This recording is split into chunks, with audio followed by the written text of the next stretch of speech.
નમસ્કાર વિદ્યાર્થી મિત્રો, આજે આપણે સ્વાધ્યાય 11.1 બીજા દાખલાનો અભ્યાસ કરવાનો છે. તો બીજા દાખલાની આપણને રકમ આપેલી છે એક રંગના મૂળ મિશ્રણના 8મા ભાગમાં. કયા ભાગમાં? 8મા ભાગમાં એક ભાગ લાલ રંગ મેળવીને મિશ્રણ તૈયાર કરેલ છે અને નીચેના કોષ્ટકમાં મૂળ મિશ્રણનો ભાગ શોધો. બરાબર. તો અહીંયા 1, 4, 7, 12, 20 આપ્યું છે અને અહીંયા 8 અહીંયા ખાલી જગ્યા છે, આપણે શોધવાની છે. તો જો અહીંયા જે લાલ રંગ માટેની વાત કરીએ, આપણે શેની વાત કરીએ? તો લાલ રંગ માટે x1 બરોબર 1, x2 બરોબર 4, x3 બરોબર 7 અને x4 બરોબર 12 લઈ લેવાનું અને x5 બરોબર 20 લઈ લેવાનું. બરોબર, 20.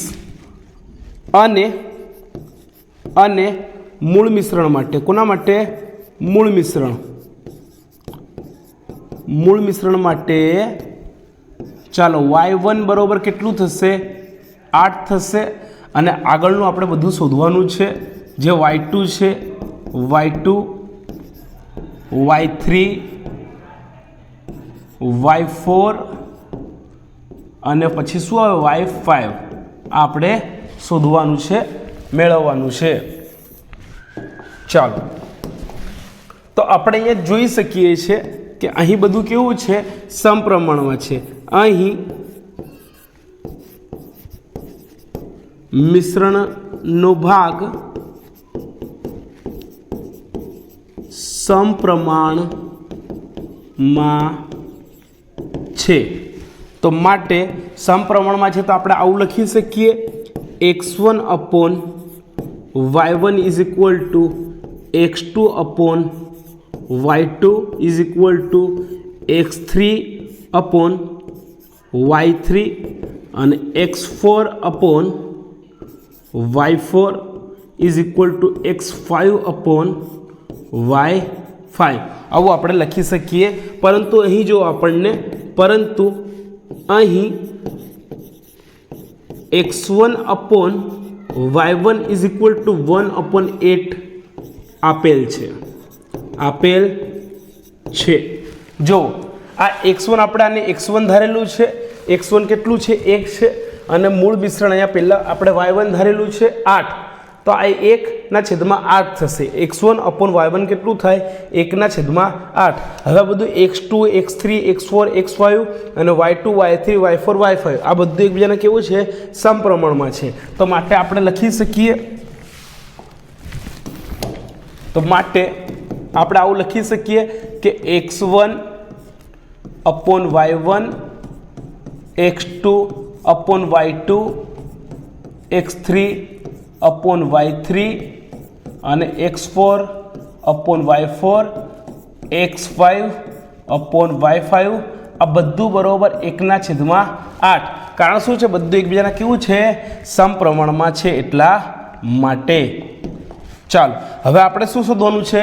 y2, y3, y4 અને y5. તો માટે આપણે આમ લખી શકીએ, x1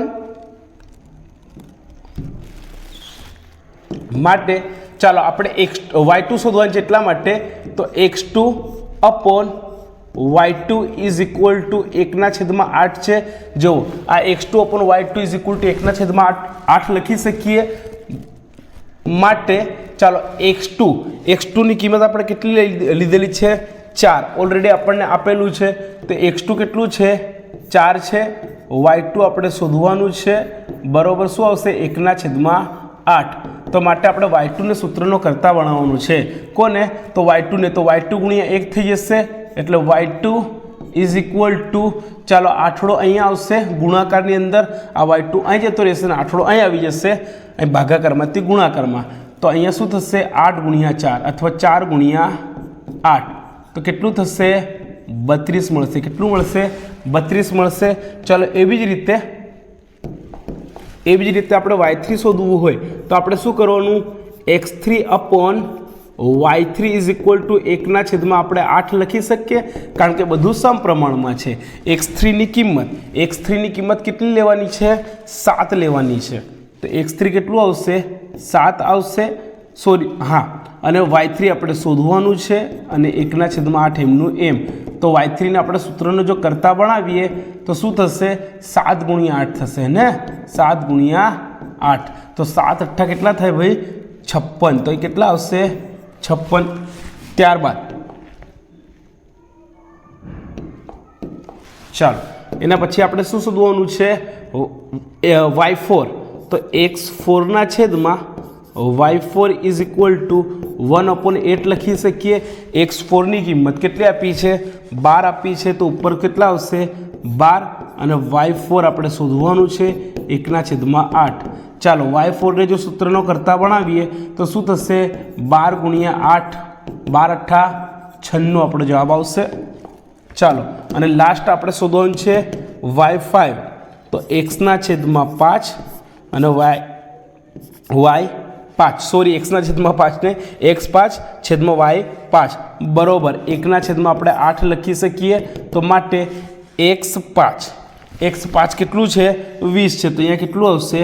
20/y5 બરોબર 1/8 માટે તો y5 ને આપણે કરતા બનાવી દઈએ તો 20 × 8 થશે. કેટલું થશે? 20 × 8, 8 દુ 16, 160 થશે. બરાબર. તો આ દરેક આપણા શું મળીએ? જવાબ મળીએ 32, 56, 96, 160. તો માટે આપણે કોઠો બનાવવાનો લાલ રંગ અને મૂળ મિશ્રણ. શું લખવાનું અહીંયા? શું આવશે? લાલ રંગ અને અહીંયા આવશે મૂળ મિશ્રણ.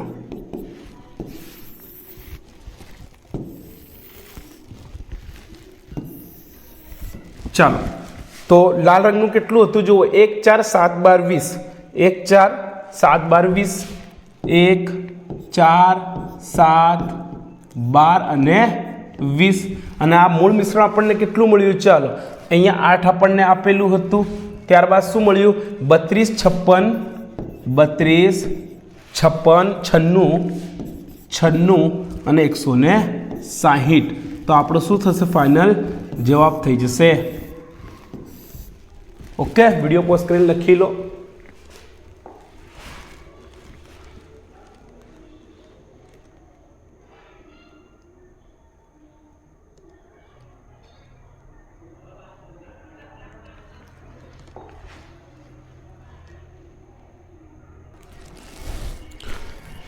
ચાલો તો વિદ્યાર્થી મિત્રો મળીશું હવે નેક્સ્ટ વિડીયોમાં. ધન્યવાદ. જય હિન્દ.